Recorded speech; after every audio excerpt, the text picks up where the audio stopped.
Have you ever felt like you could see things that everyone else seemed completely blind to? Moments when you discovered a truth, a danger, or a hidden corner of life, while no one around you seemed to care.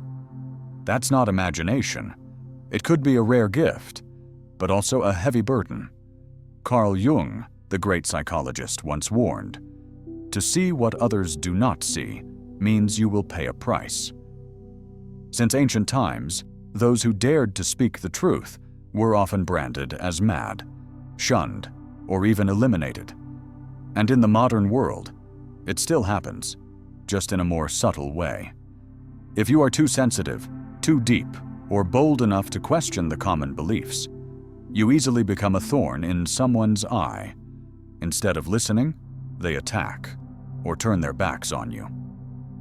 In this video, we'll dive deep into Carl Jung's ideas to understand why seeing what others don't is both a gift and a danger. More importantly, I'll share with you how to turn that gift into strength instead of letting it isolate you.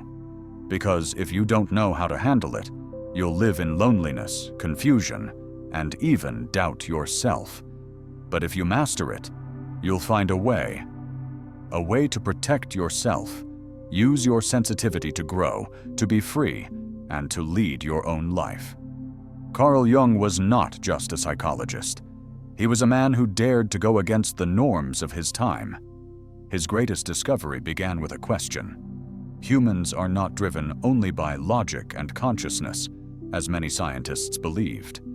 We are also deeply ruled by the unconscious, a hidden world beneath the surface of our mind.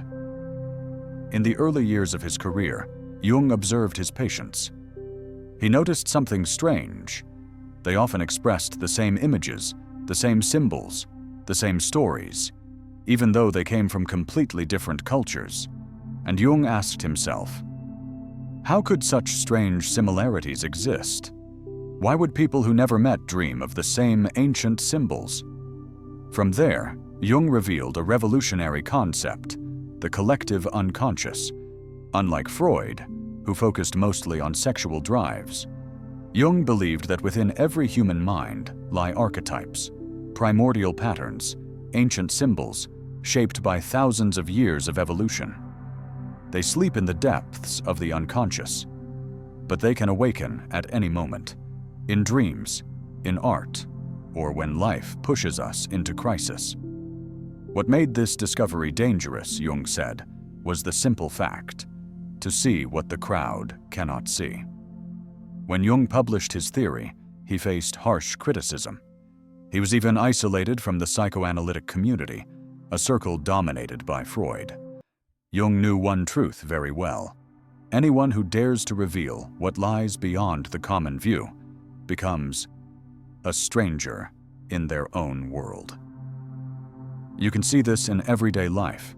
Imagine working in a company, and you realize that one decision from leadership will lead to failure. You warn them, but instead of listening, they label you as negative, not a team player, and push you aside. That's the price of seeing further. Sometimes it's isolation. The same pattern runs through history. Scientists like Galileo and Copernicus were condemned as heretics for daring to say that Earth was not the center of the universe. Jung realized this pattern repeats, not only in science, but in psychology and in personal life. His discovery opened an entirely new field of psychology. But it also came with a warning. If you can see what most people miss, you must learn to endure the loneliness that comes with it. That is the price for protecting the truth and protecting yourself. But Jung also believed something else, that very loneliness can become an opportunity, a chance to dive deep into yourself, to truly understand who you are and rise to a higher level of consciousness. And Jung's insight didn't stop there. He saw something deeper, that within the collective unconscious, human beings often get caught in a special state, where the boundary between I and we starts to blur. One of the key concepts that Carl Jung borrowed from anthropologist Lucien Levy-Bruhl is something called participation mystique. which we might translate as a mystical merging. It describes a state where the individual does not clearly distinguish between themselves and the collective, between I and we. In this state, people act as if they are swept into a collective current without independent thought. You can see this everywhere, at a crowded stadium during a match, at a concert, even in a political protest. When the crowd cheers, chants, or rages, each person is pulled in, losing their individual judgment. Jung believed this is natural. We are wired for community. Our survival for thousands of years depended on the group. But here's the danger. When everyone melts into the collective, anyone who dares to step away, to think differently, instantly becomes an outsider. Jung called this group the tiniest of minorities, maybe just 1% of the population, the ones who see what the other 99% cannot. Asking why seems simple, but in a group, it can feel like a threat. Imagine, your entire company believes a new business strategy will guarantee success. And then one person says, "I think we're ignoring a serious risk." That person could immediately be labeled negative, a troublemaker, someone who kills team spirit. History is full of stories like this. Scientists, thinkers, artists ahead of their time. Copernicus was accused of heresy by the Church for saying the sun, not the earth, was the center of the universe. Vincent van Gogh spent most of his life in poverty, mocked and dismissed, because his art didn't fit the taste of his time. Only after they died did the world admit they saw what the crowd could not. From a psychological point of view, Jung emphasized, escaping participation mystique is not easy. It takes courage, because leaving the flow of the group means losing its protection, its approval, and sometimes facing attack. But that separation is the very door to real psychological growth. Picture this. 99 people are walking down a path, convinced it's the right way. But one person sees that it leads to a cliff. If they stay silent, everyone falls. If they speak up, they might be mocked, ignored, or worse, cast out. That is the price the 1% must pay for seeing what others refuse to see.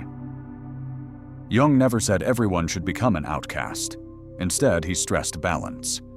You can join the community, but keep an inner distance so you're not completely absorbed. This is how you protect both your safety and your inner truth. In the end, participation mystique reminds us, most people live in union with the crowd. But progress, it always depends on those rare souls who dare to step out, who dare to see, to speak, to live differently, even if that means they will walk alone. From here, Jung went deeper. He began to map intuition, not as a vague feeling, but as a structured function of the mind. In Jung's system, intuition is one of 4 basic mental functions, alongside sensation, thinking, and feeling. Sensation focuses on what exists, what can be touched. Thinking and feeling process and evaluate data. But intuition looks beyond the surface. It senses possibilities that haven't yet taken shape. It grasps what is hidden behind things. For Jung, intuition is innate, but it shows up differently depending on how psychic energy flows: outward, extroversion, or inward, introversion. And combined with 2 focal points, orientation toward the outer world, or toward inner experience. Jung identified 4 forms of intuition. Extroverted intuition is drawn to emerging possibilities in the outer world. People with this function are quick to spot trends, opportunities, and hidden potentials that most miss. They're not tied to the present. They see seeds of the future. But Jung warned, too much focus on outside possibilities can disconnect them from reality. They may live in constant pursuit of the new, never rooted in the now. This is the intuition of exploration, but also the intuition of endless wandering. Introverted intuition works differently. Here, energy turns inward, toward deep unconscious images and archetypal symbols. This intuition seeks meaning. It perceives spiritual possibilities and fundamental patterns beneath experience. Jung noted, introverted intuition doesn't rely on data. It comes from a deeper layer of the psyche, where archetypes move and speak. It can shape vision, but it also risks isolation because what it sees is often beyond words.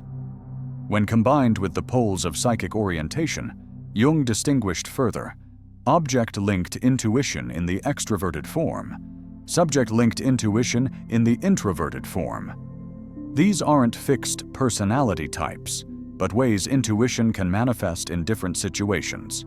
What matters most, Jung said, is this: all four share one essence. They see what is not yet formed. Whether turned outward or inward, whether tied to objects or to the subject, intuition always points to a possibility, something beyond the reach of the senses and of ordinary reason. That is why intuition opens doors to creativity, to innovation, and to psychological growth. But it also demands caution.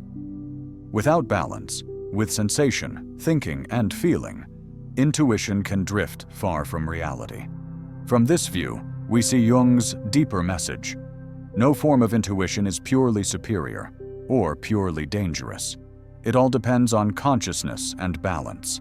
A person rich in intuition but poor in sensation may float in fantasy. But one who integrates intuition with the other functions can see possibilities without losing touch with life. Jung's vision of these four forms reveals a profound truth. We do not live only by what is known, but by what is becoming. Both the inner and outer worlds are full of possibilities, and intuition is the bridge. But a bridge matters only if it takes us somewhere. If the possibilities it reveals become action, become life. Otherwise, intuition is just a game played by the imagination. That's why Jung insisted, psychological growth is not about choosing one kind of intuition, but about recognizing, listening, and integrating them into a whole personality. This is the path of individuation, the path to becoming oneself, a unique and complete being. But Jung also warned, the light of intuition does not only guide, it also hides dangerous traps. If we fail to handle it, intuition becomes a double-edged sword. When discussing intuition, Jung did not merely emphasize its creative power and its ability to open new horizons. He also paid special attention to the dangers that accompany this function. For Jung, any psychological function, if absolutized or operating without awareness, can become the source of distortion. Intuition is no exception. He identified three major risks, three traps that those with strong intuition easily fall into, and considered these as the dividing line between healthy development and corruption. The first danger is drifting away from reality. Because intuition, by its very nature, aims at possibilities that do not yet exist, it often cares little for what is present, here and now. People with strong intuition are easily drawn to distant visions, to possibilities so far away that they neglect what stands before them. Jung argued that this lack of attachment to the real exposes them to imbalance, living in a world with no ground beneath their feet.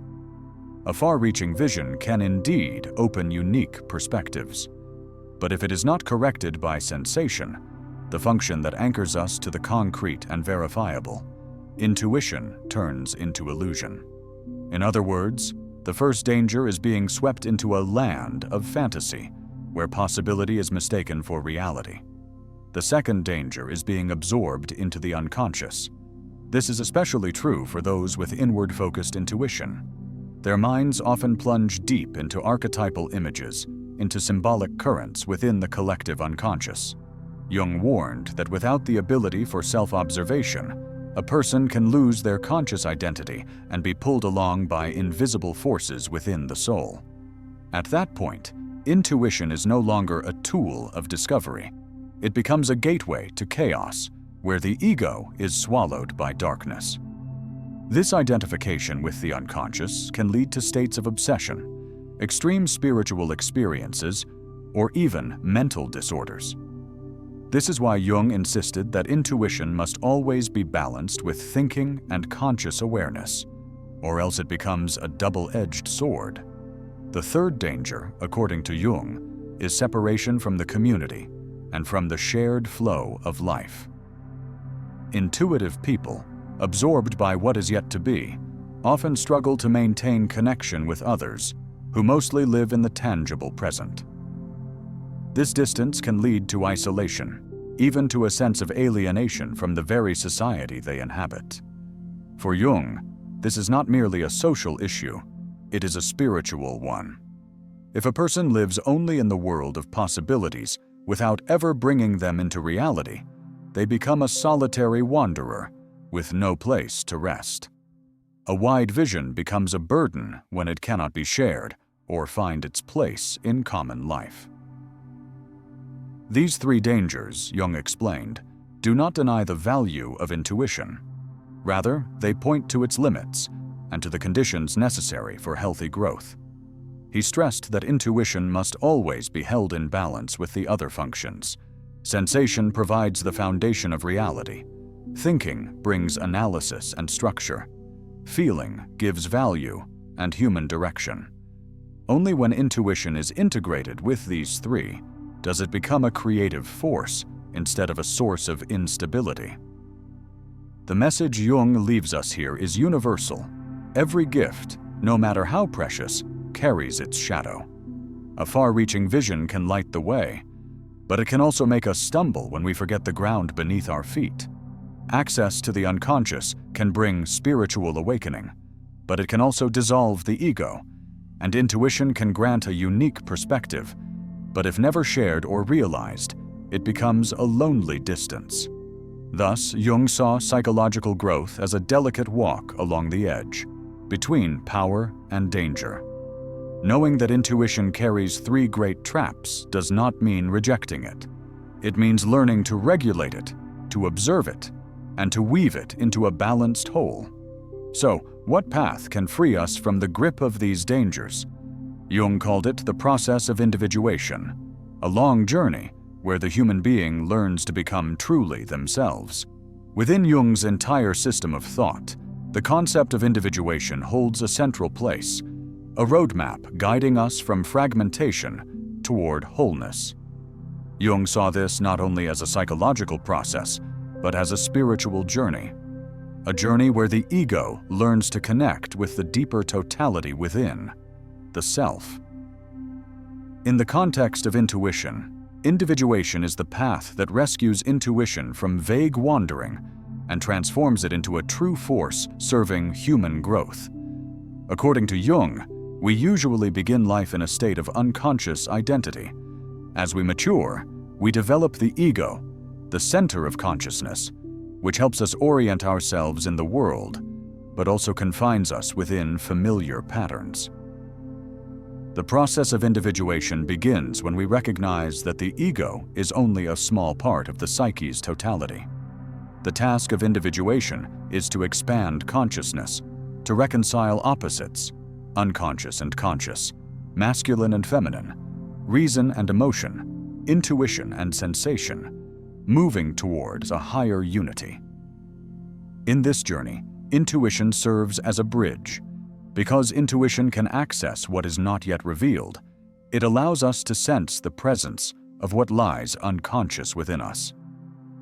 Jung believed intuition does not only project outward, but also turns inward, opening images, symbols, and energies of the collective unconscious. When rightly directed, intuition helps us make conscious what was once denied, helping us face our inner shadow and integrate it. However, Jung emphasized, individuation never means the dominance of a single function, not even intuition. Rather, it requires a dynamic balance among all four functions, thinking, sensation, feeling, and intuition, so that none becomes absolute. Only through dialogue among them can we approach the self as a whole. Another key point Jung stressed: individuation is paradoxical. It does not aim to erase tension between opposites, but to contain them within the same psychic space. Intuition, in this sense, is often the function that perceives possibilities between apparent contradictions, pointing to paths beyond duality, toward a deeper unity. Individuation is also deeply tied to inner responsibility. Jung warned that intuition, if not bound to consciousness and responsibility, only leads to illusion. Only when a person dares to confront the images intuition reveals, when they take responsibility for these potentials, does individuation truly occur. This is where intuition is purified, from a distant dream into a tool for facing both darkness and light within. Importantly, Jung did not see individuation as a final goal, but as a lifelong process. It is like a spiral. The farther we go, the more we return to ourselves on a deeper level. In this journey, intuition provides orientation, but always in tension with the other functions. Every small step brings us closer to the self, the sacred whole center of spiritual life. Thus, in Jung's view, intuition is not the destination. It is one of the tools for entering the path of becoming oneself. It opens the way, but only its integration with the other functions brings wholeness. Jung's message is crystal clear. Individuation is the path of liberation from the grip of the unconscious, the path of reconciling opposites to achieve an inner life of fullness. And intuition, when placed rightly within this process, is not only the ability to foresee what has not yet happened, it is the key that unlocks the door toward the profound unity of the soul. To see more clearly both the strength and fragility of this path, Jung pointed to specific cases. Some collapsed into the unconscious, but others found inner wholeness. In Jung's view, the process of individuation does not always lead to maturity and wholeness. It inherently contains two opposing possibilities: collapse or integration.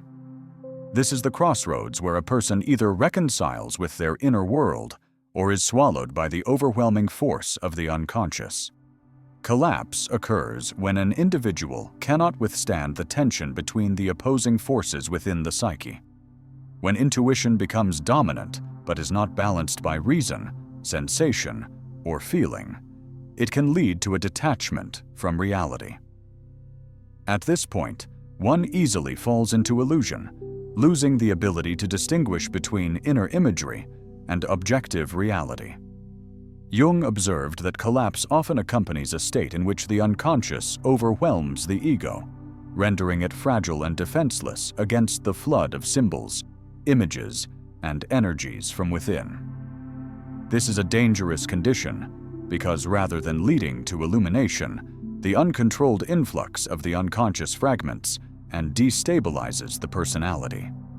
Conversely, integration occurs when an individual is courageous enough to confront and contain these inner contradictions, rather than avoiding or surrendering to them. Integration does not mean eliminating the opposites, but bringing them into a dynamic relationship in which the ego gradually learns to adapt and harmonize.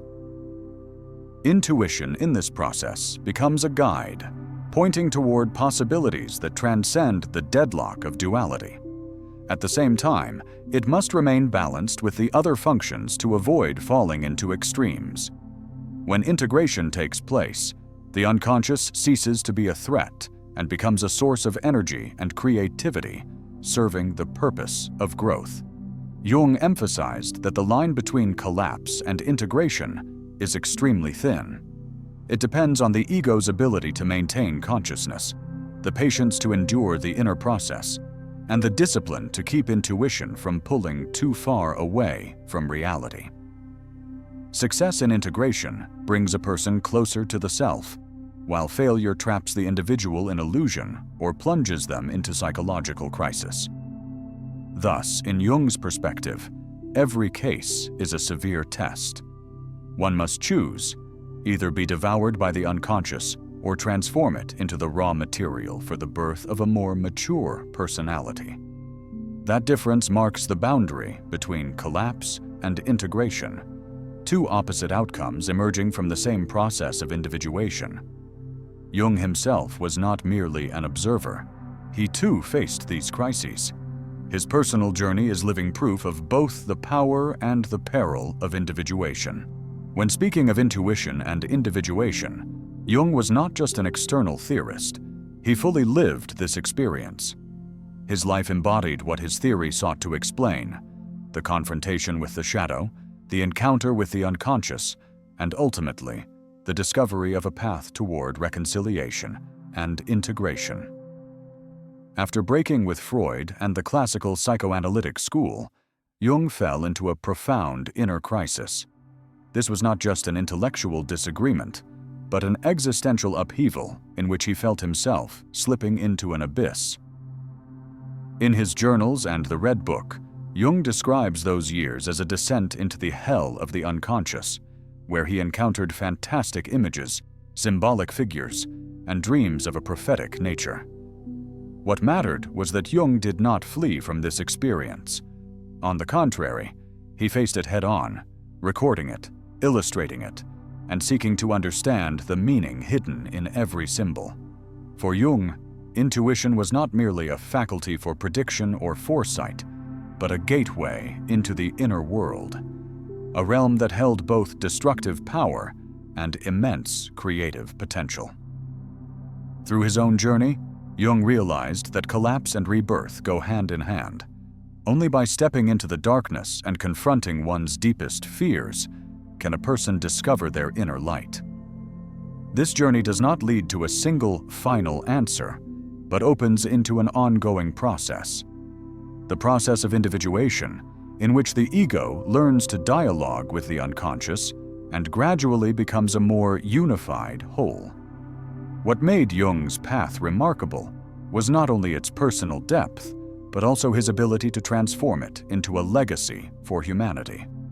Instead of dismissing his experiences as delusions or hallucinations, he systematized them into theories, concepts, and methods, providing millions of people with a language to articulate and understand what they had silently endured.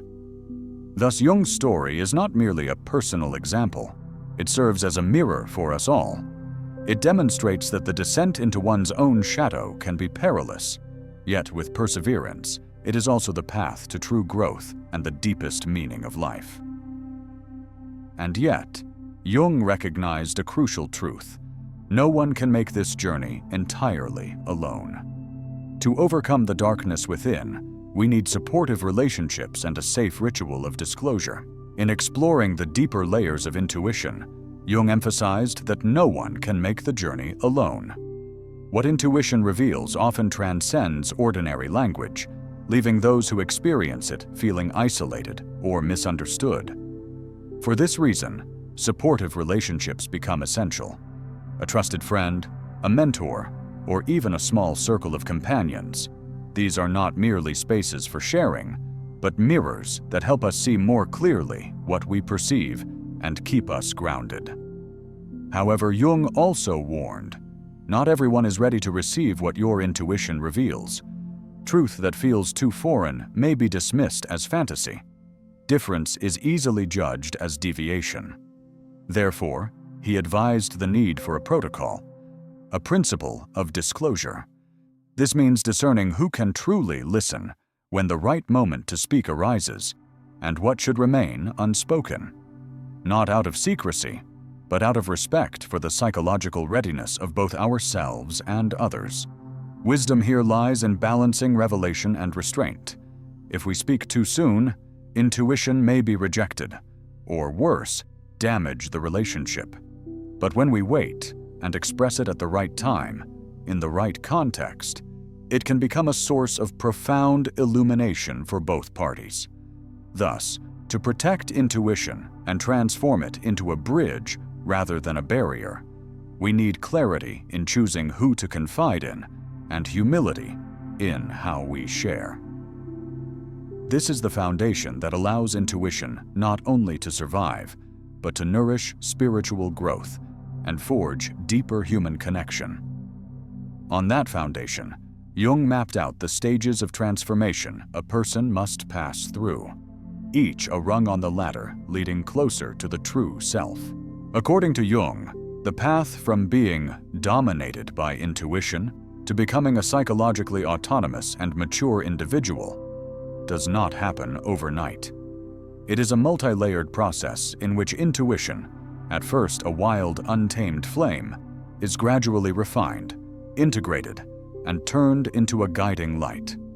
He described this journey as a series of transformative stages, both deeply personal and richly symbolic.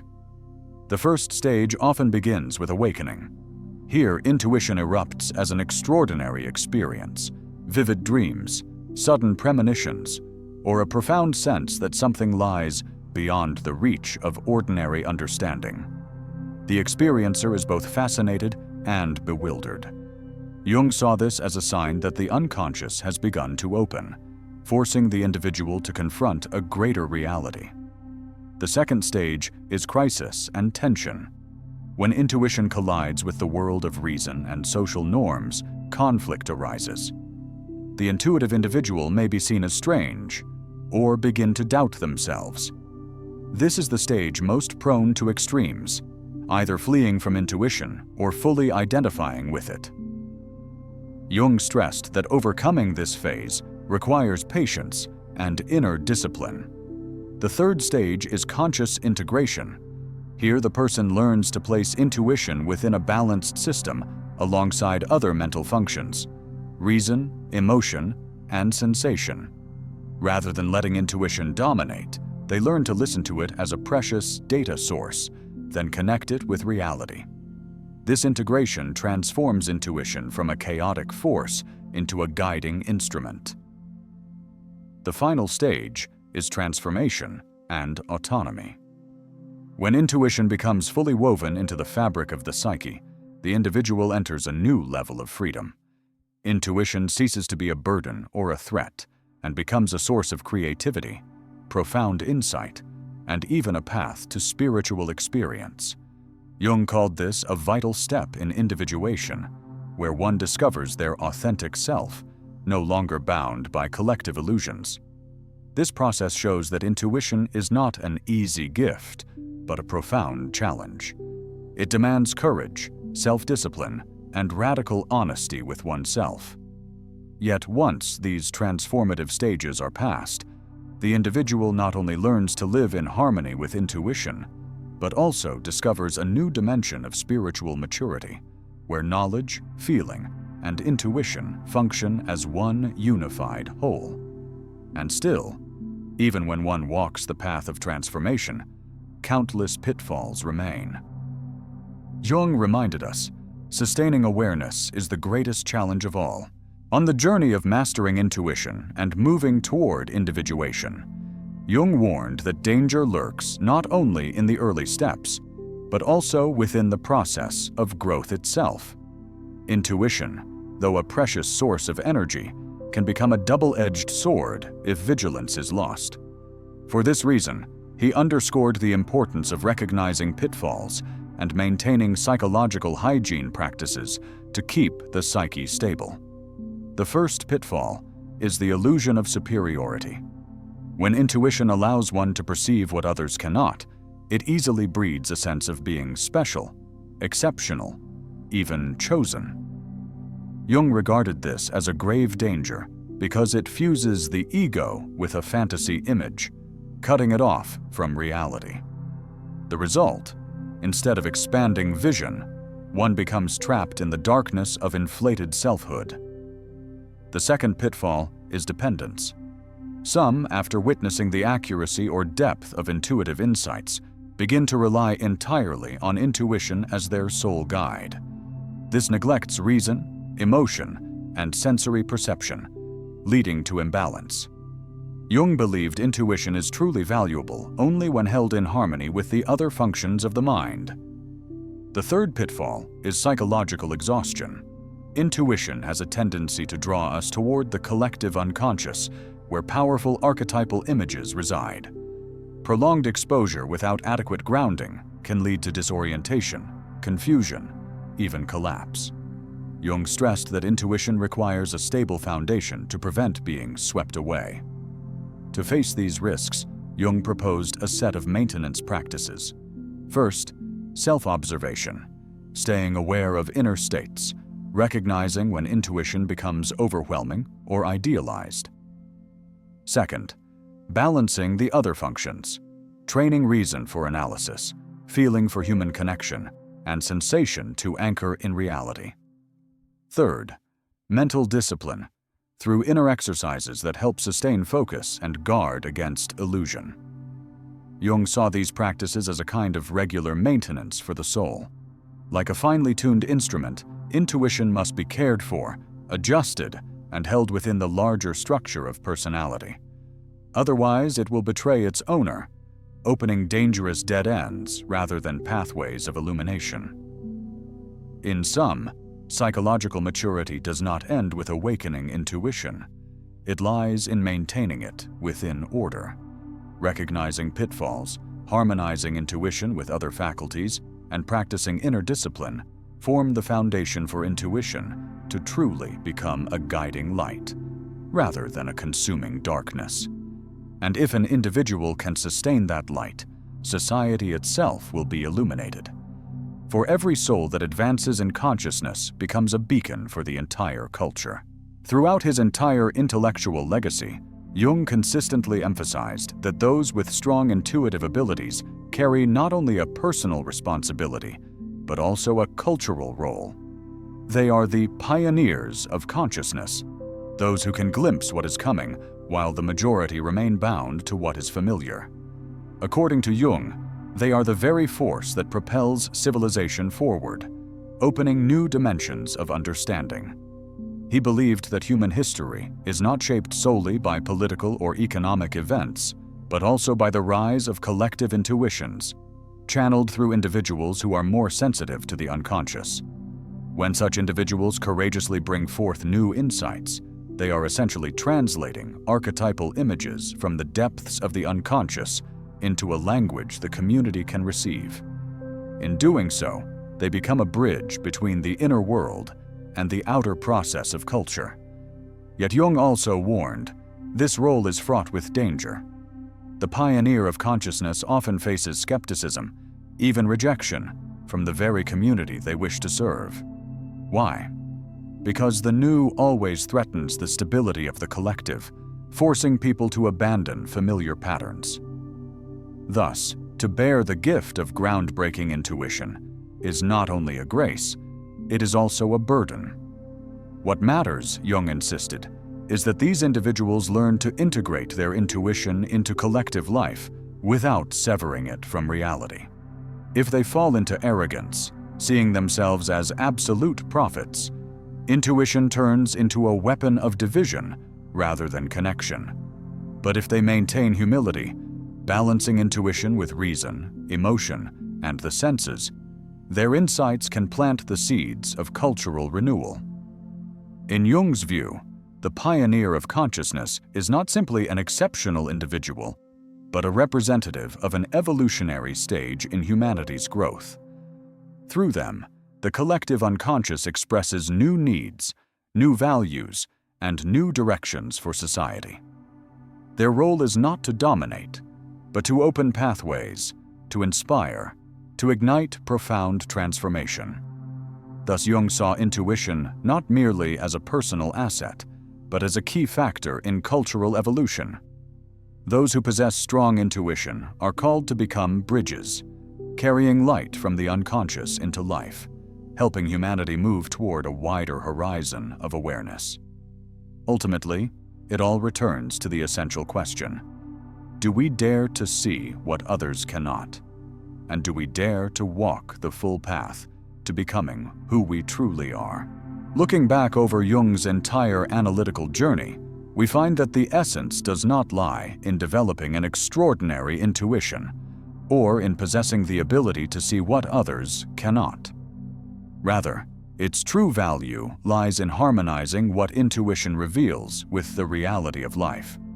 Jung never urged us to worship intuition, nor to reject it, but to master the art of balancing the unconscious and the conscious, the inward vision and the outer world. The enduring message is this: those who see what others cannot bear a special responsibility. For that awareness, if integrated, becomes a source of illumination, expanding the boundaries of understanding for both self and community. But if left unchecked, it can become a burden, leading to isolation or inner chaos. In other words, what makes the difference is not the rare vision itself, but how we use it and how we live with it. Jung called this process individuation, the path each person must walk to become a true whole. It is not about fleeing inner conflict, but about facing it and learning to reconcile opposites. And within that process, intuition, which so easily carries us into the strange lands of the unconscious, takes on a new role, not as a chain that binds, but as a guide that leads. The greatest lesson we can draw is this: seeing differently is not enough. We must learn to live fully with that difference. The outer world may not understand, may even resist what we perceive. But if we remain patient, hold awareness steady, and integrate intuition into a balanced self, that very difference becomes the key to inner strength, creativity, and freedom. Finally, Jung reminds us, no one can walk this path for us. Each of us must bear the responsibility of confronting both the darkness and the light within. And it is our choice, collapse or integration, escape or confrontation, that determines whether we become victims of the unconscious or truly mature individuals in the light of the self. But the most important question is still for you. Which kind of intuition do you resonate with most? Do you tend to look toward the future, gaze inward, read the people around you, or connect with the deep layers of the unconscious?